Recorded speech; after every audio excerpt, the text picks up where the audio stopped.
Real chase the impossible dream. Juve want Ronaldo to stay, Havertz to move on, England stars are in trouble, and a transfer roundup all coming up in the next few minutes. As I'm your host, Matt Froelich, you are the Onefootballers, and this is the Daily News. First off, I know what you're expecting. Matt, why weren't you there on Friday in the Q&A? Well, we had to jig things a little bit around for this week's content. Coronavirus may have stopped the football, but it won't be stopping Onefootball. Anyway, to see all of the latest and how the leagues will pan out and all that kind of talk, make sure you check out TFW later on this afternoon. But first, let's get into the news. So straight off the bat, and Real Madrid apparently are planning the impossible dream, something that they know is not going to happen, but if any team were to do it, it literally would be Real Madrid. That is signing up both Kylian Mbappe and Erling Haaland as an unbelievable strike force. There honestly isn't two better strikers in the world at the moment. I mean, maybe there is, but certainly with the potential that they've got, both of them could cause absolute havoc. The only problem is that last week, after PSG beat Dortmund to go through to the next round of the Champions League, the PSG team kind of mocked Haaland a little bit. They were mocking his celebration that he did in the first leg after scoring 2 goals against them. And honestly, that says more about PSG than it does about Haaland. He's a 19-year-old who's just moved to the big time with Dortmund, smashed in 2 goals and beaten the multi-million-pound project of PSG. He's so far in their heads and they're so worried about him that when they managed to win 2-0, they then decided to mock the 19-year-old.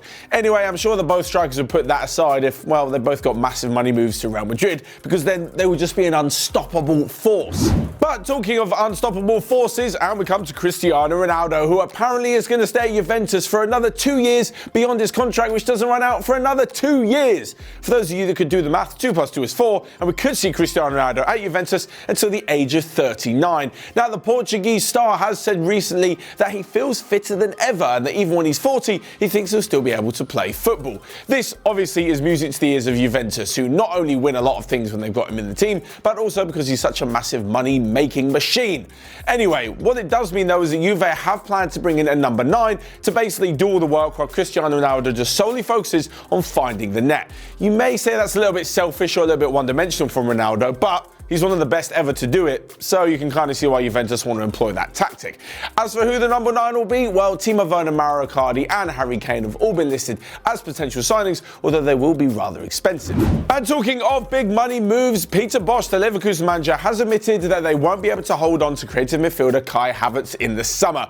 The Wonder Kid has been in scintillating form for pretty much the last 18 months and really helping Leverkusen in the Champions League and find them towards the top of the Bundesliga, although they're not quite near the likes of Dortmund, Leipzig or Bayern Munich just yet. One of their prized assets. It's obvious that they don't want to let Havertz go, but Bosz has said that in today's market they'll probably get a deal worth over 100 million euros. Liverpool seem to be the ones most interested in him at the moment, and even wherever he does move, Bosz has said that they'll be able to strengthen the team in 3 or 4 positions with that kind of money. It kind of looks like that's the way things are going at the moment. People and clubs are able to develop unbelievable talents before they're selling them on for a huge amount of money. I mean, it's working absolutely fine for Borussia Dortmund at the moment. But on to the next piece of news, and Declan Rice and Mason Mount have a lot to answer for. Now, Mason Mount especially, he is supposed to be in quarantine after teammate Callum HudsonOdoi tested positive for coronavirus. So on Sunday morning, when a young dad went to watch his son play football, he would not have expected to see Declan Rice and Mason Mount playing football with their mates.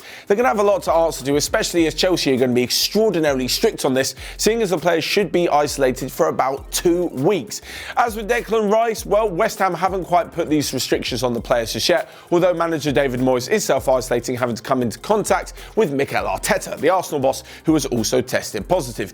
Anyway, regardless of whether or not they're doing what their club say or what they shouldn't say, they're both England internationals as well, and should probably know better when the country is in such a state of crisis. So lastly but not least, a quick roundup of the rest of the day's transfer news, where according to Jérôme Roten, PSG's Thomas Meunier will be joining Borussia Dortmund in the summer. Manchester City plans to use this break to sit down and discuss fresh contracts with Kevin De Bruyne and Raheem Sterling. Manchester United are hoping to beat Real Madrid to the signing of Ajax star Donny van de Beek, and Jeremy Boga, the Sassuolo midfielder, is on the transfer list of Inter and Napoli. So there you have it. That's all from me for today. Make sure you smash the like button down below and let me know your thoughts on the rest of today's daily news. Whilst you're at it, you can check loads of the content we've got coming up on Onefootball by clicking here or here. That's all from me though. Until next time, see you guys later.